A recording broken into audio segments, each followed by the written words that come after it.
ఓం శాంతి 10/3/2024 అవ్యక్త BapDada revise date 13/2/1999 Shiva అవతరణ మరియు ఎకానమీ యొక్క అవతారమూర్తులు. ఈరోజు త్రిమూర్తి శివ్ బాబా తమ అతి ప్రియాతి ప్రియమైన మధురాతి మధురమైన సాలిగ్రామాలైన పిల్లలను కలవడానికి వచ్చారు. నేటి ఈ రోజు శివుడు మరియు సాలిగ్రామాలకు విశేషమైన రోజు. పిల్లల పుట్టినరోజును జరపడానికి బాబా వచ్చారు అని బాబాకు పిల్లలను కలుసుకుని సంతోషం అనిపిస్తుంది. మరియు మేము బాబా పుట్టినరోజును జరపడానికి వచ్చామని పిల్లలంటారు. బాబాకు కూడా సంతోషంగా ఉంది మరియు పిల్లలకు కూడా సంతోషంగా ఉంది. ఎందుకంటే ఈ పుట్టినరోజు మొత్తం కల్పంలో అతీతమైనది మరియు ప్రియమైనది. మొత్తం కల్పంలో ఇటువంటి పుట్టినరోజు ఎవ్వరికీ జరపడం జరగదు. తండ్రి మరియు పిల్లల పుట్టినరోజు కలిసి ఒకే సమయంలో ఉండటం ఇలా మరే సమయంలోనూ మరియు మరెవ్వరికీ జరగనే జరగదు. కనుక ముందుగా బాప్దాదా పిల్లలకు 10 రెట్ల శుభాకాంక్షలను తెలుపుతున్నారు. పిల్లల శుభాకాంక్షలైతే అమృతవేళ నుండి చాలా చాలా హృదయపూర్వకంగా మనస్ఫూర్తిగా చెప్పే శుభాకాంక్షలు బాప్దాదా వద్దకు చేరుకున్నాయి.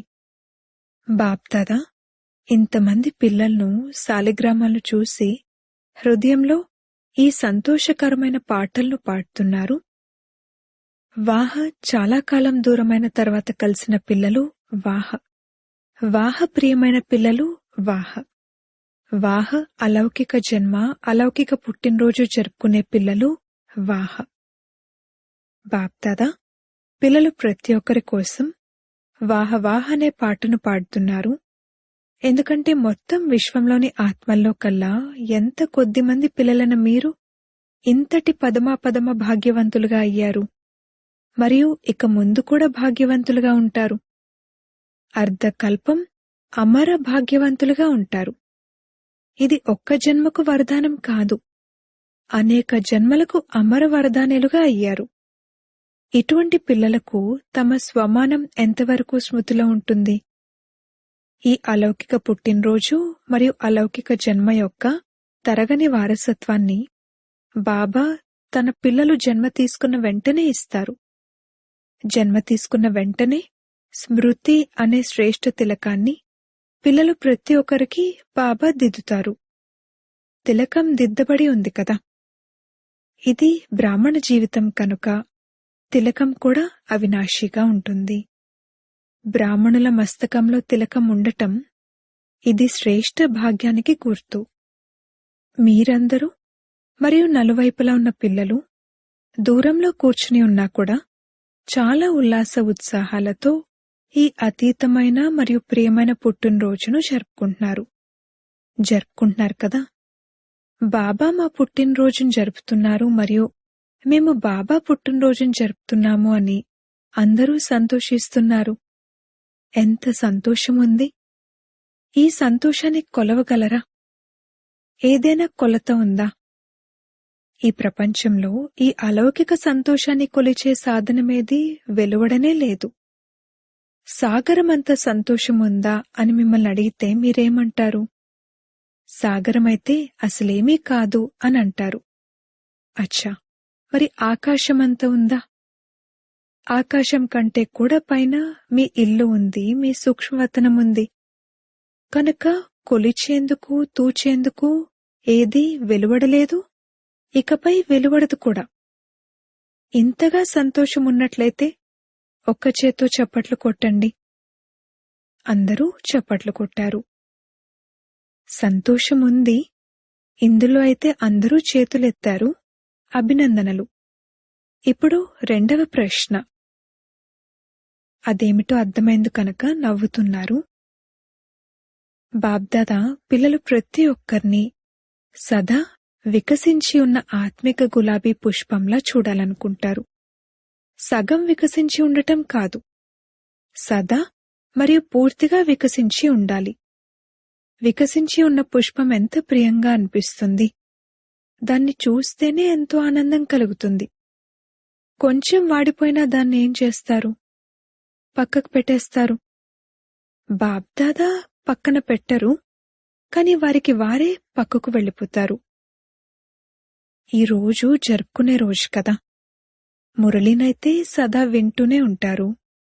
ఈ రోజు బాగా సంతోషంతో మనస్తో నాట్యం చేయండి మరియు పాటలు పాడండి. మనస్తో నాట్యం చేయండి, పాదాలతో కాదు. పాదాలతో నాట్యం చేయటం మొదలు పెడితే గందరగోళమైపోతుంది. బాప్దాదా చూస్తున్నారు, పిల్లలు నాట్యం కూడా చేస్తున్నారు మరియు మధురాతి మధురమైన తండ్రి మహిమ మరియు తమ అలౌకిక మహిమ యొక్క పాటలను కూడా చాలా పాడుతున్నారు. బాబా వద్దకు మీ మనసులోని ధ్వని చేరుకుంటూ ఉంది. అన్ని దేశాల నుండి ధ్వని వస్తూ ఉంది. బాబా ధ్వనిని వారు వింటున్నారు కూడా, మరియు బాబా కూడా వారి ధ్వనిని వింటున్నారు. బాబా కూడా అంటున్నారు, విశ్వానికి చాలా చాలా స్నేహి పిల్లలు, బాగా నాట్యం చేయండి, బాగా పాడండి.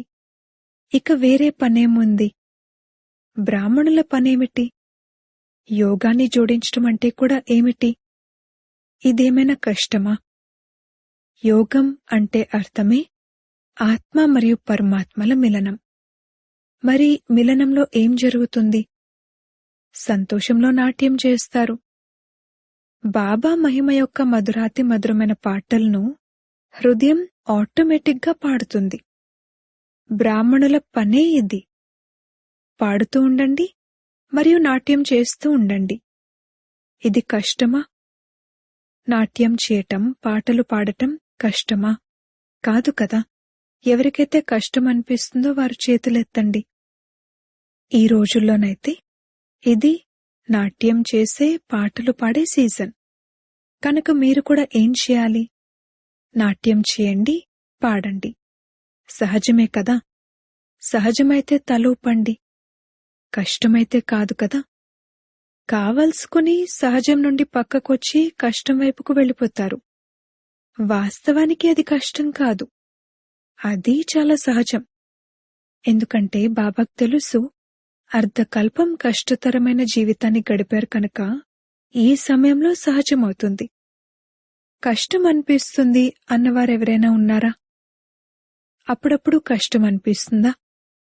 ఎలా అయితే ఎవరైనా నడుస్తూ నడుస్తూ దారి మర్చిపోయి వేరే దారిలోకి వెళ్ళిపోతే కష్టం అనిపిస్తుంది కదా. జ్ఞాన మార్గం కష్టమైంది కాదు. బ్రాహ్మణ జీవితం కష్టమైంది కాదు.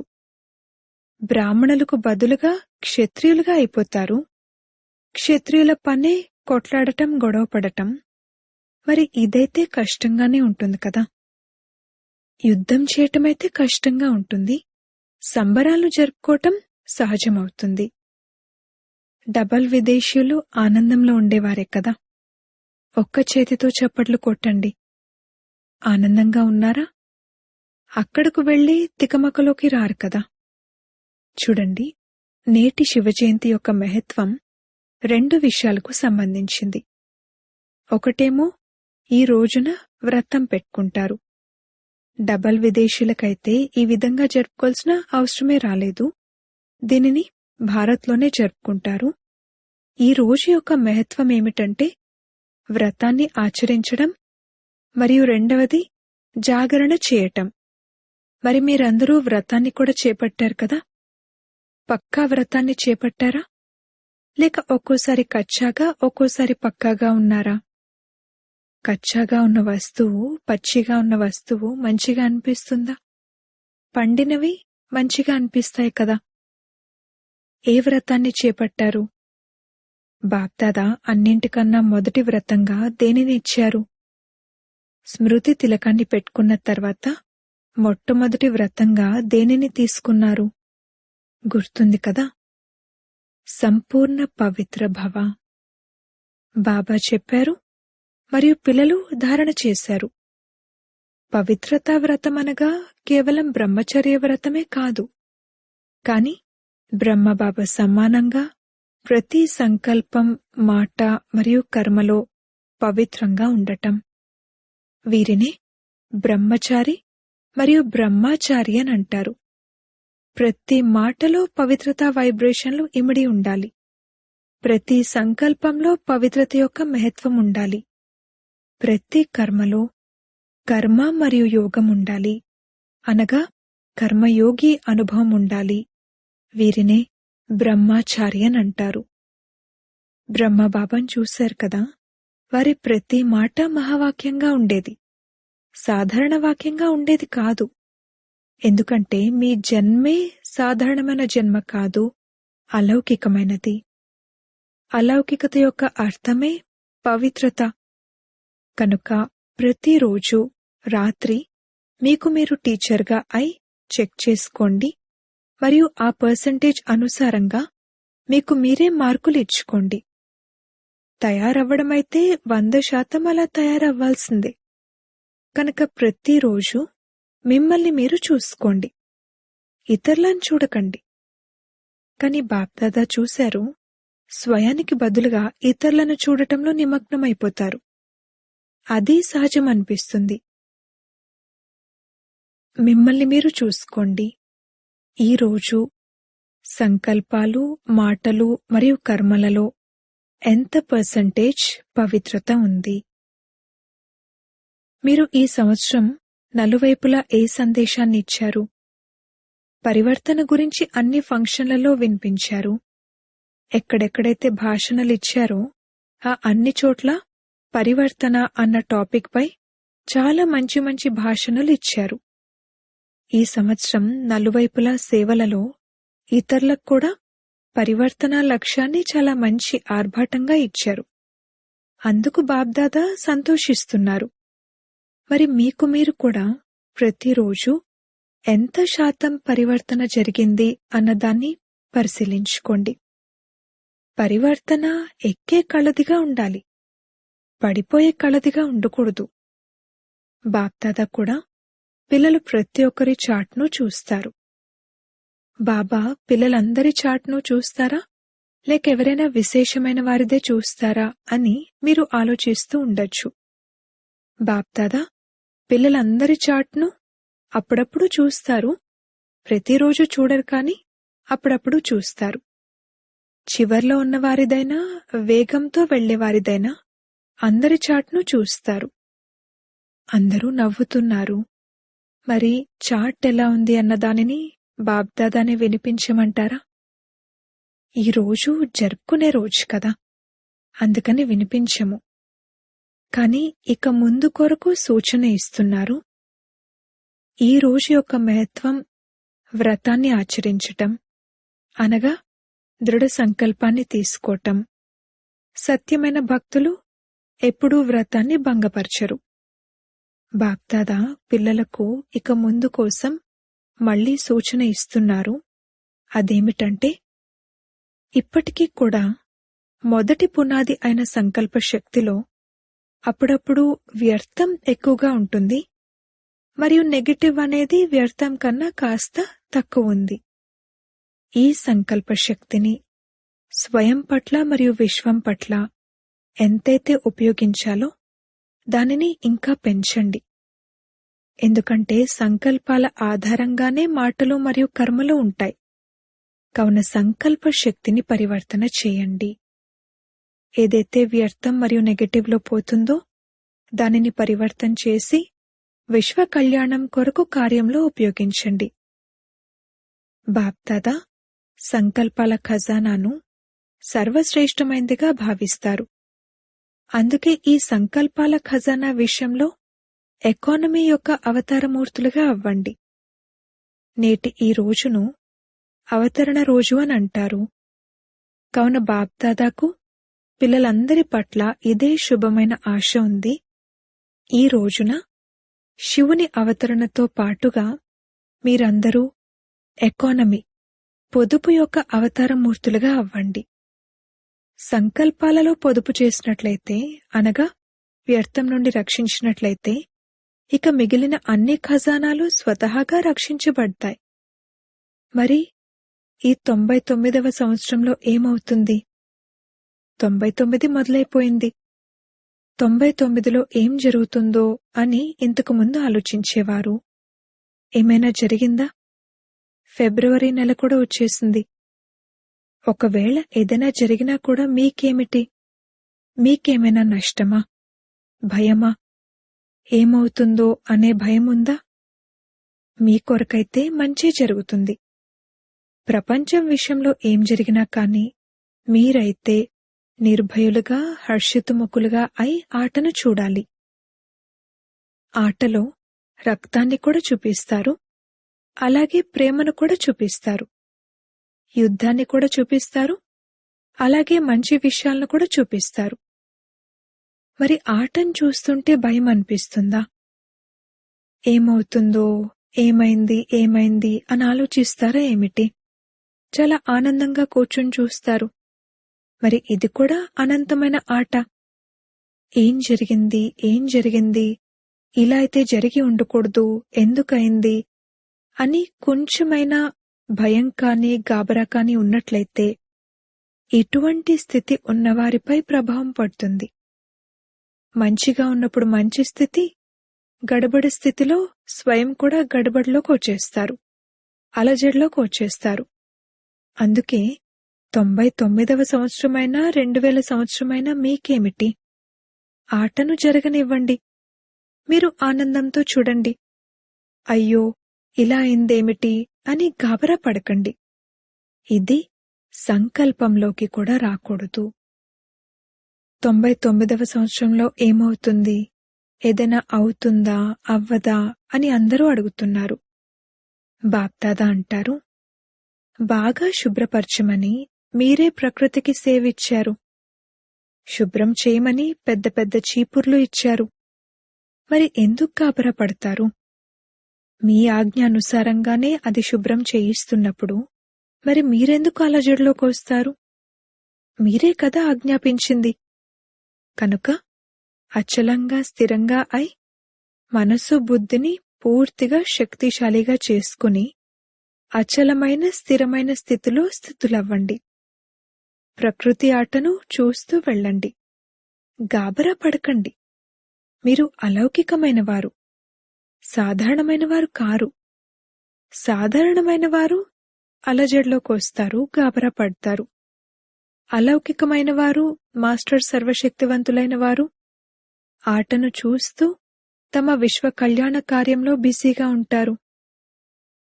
ఒకవేళ మనసు బుద్ధిని ఫ్రీగా ఉంచుకుంటే గాబరా పడతారు. మనసు బుద్ధి ద్వారా లైట్ హౌస్గా అయి లైట్ను వ్యాపింపజేయాలి. ఈ కార్యంలో బిజీగా ఉంటే బిజీగా ఉన్న ఆత్మకు భయం ఉండదు, సాక్షితనం ఉంటుంది. ఏదైనా అలజడి వచ్చినా కాని మీ బుద్ధిని సదా క్లియర్గా ఉంచుకోండి. ఎందుకు, ఏమిటి అన్న వాటిలో బుద్ధిని బిజీగా లేక భారంగా ఉంచుకోకండి. ఖాళీగా ఉంచండి. ఒక్క బాబా మరియు నేను.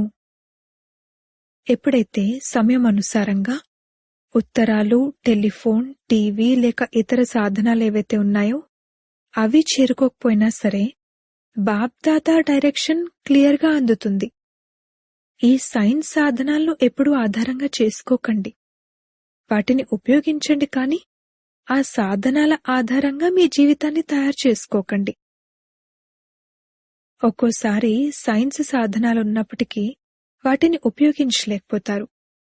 అందుకే సైలెన్స్ సాధనం అనేది ఎక్కడ ఉన్నా సరే, ఎటువంటి పరిస్థితి ఉన్నా సరే చాలా స్పష్టంగా మరియు చాలా త్వరగా ఉపయోగపడుతుంది. కానీ దీనికోసం మీ బుద్ధి లైన్ను క్లియర్గా ఉంచుకోవాలి. అర్థమైందా? త్వరగా స్వర్ణిమయుగం రావాలి అని మీరే ఆహ్వానిస్తున్నారు. మరి స్వర్ణిమయుగంలో ఈ శుభ్రత కావాలి కదా. ప్రకృతి చాలా మంచిగా శుభ్రపరుస్తుంది. మరి ఈ రోజున మామూలు సంకల్పం కాకుండా ఏ దృఢ సంకల్పాన్ని తీసుకున్నారు? ఎకానమీ యొక్క అవతారమూర్తులుగా అవ్వాల్సిందే. సంకల్పాలలోనైనా, మాటలలోనైనా, సాధారణ కర్మలలోనైనా ఎకానమీ, పొదుపు ఉండాలి. మరియు రెండో విషయం, సదా బుద్ధిని క్లియర్గా ఉంచుకోండి. దీనినే బాప్దాదా మరో మాటలో సత్యమైన హృదయంపై బాబా రాజీ అవ్వటం అని అంటారు. సత్యమైన హృదయం, స్వచ్ఛమైన హృదయం. వర్తమాన సమయంలో సత్యత మరియు స్వచ్ఛతల అవసరముంది. హృదయంలో కూడా సత్యత, పరివారంలో కూడా సత్యత, మరియు బాబాతో కూడా సత్యత. అర్థమైందా? ఈరోజు చెప్పాలనుకోలేదు, కానీ చెప్పేశాము. బాబ్దాదాకు ప్రేమ ఉంది కదా, అందుకుని ఏ కొంచెం బలహీనతనైనా కూడా బాబ్దాదా చూడలేరు. బాబ్దాదా సదా పిల్లలు ప్రతి ఒక్కరిని తమ వలె సంపూర్ణంగా చూడాలని కోరుకుంటారు.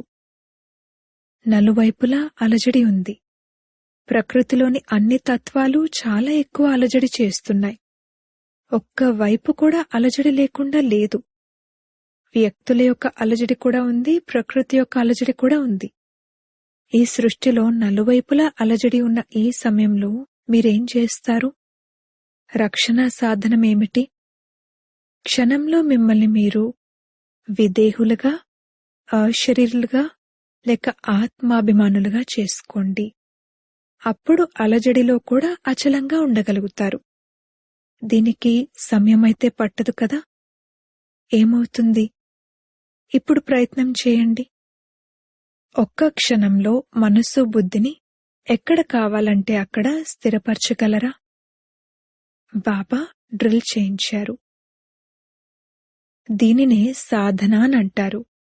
అచ్చా, దేశ విదేశాలలో నలువైపులా బాబా ప్రేమలో లవలీనులై ఉన్న ఆత్మలకు, సదా స్వయాన్ని బ్రహ్మచారి స్థితిలో ఉంచుకునే స్నేహి సహయోగి పిల్లలకు, సదా ఏకనామీ మరియు ఎకానమీలను కార్యంలో పెట్టే ధైర్యవంతులైన పిల్లలకు, సదా అలజడిలో కూడా అచలంగా ఉండే నిర్భయ ఆత్మలకు, సదా ఆనందాన్ని అనుభవిస్తూ బాబా సమీపంగా ఉండే పిల్లలకు బాప్దాదా యొక్క ప్రియస్మృతులు మరియు నమస్తే. పిల్లల కార్డులన్నీ అందాయి. బాప్దాదా చూస్తున్నారు. అందరూ పుట్టినరోజు శుభాకాంక్షల కార్డులు పంపారు.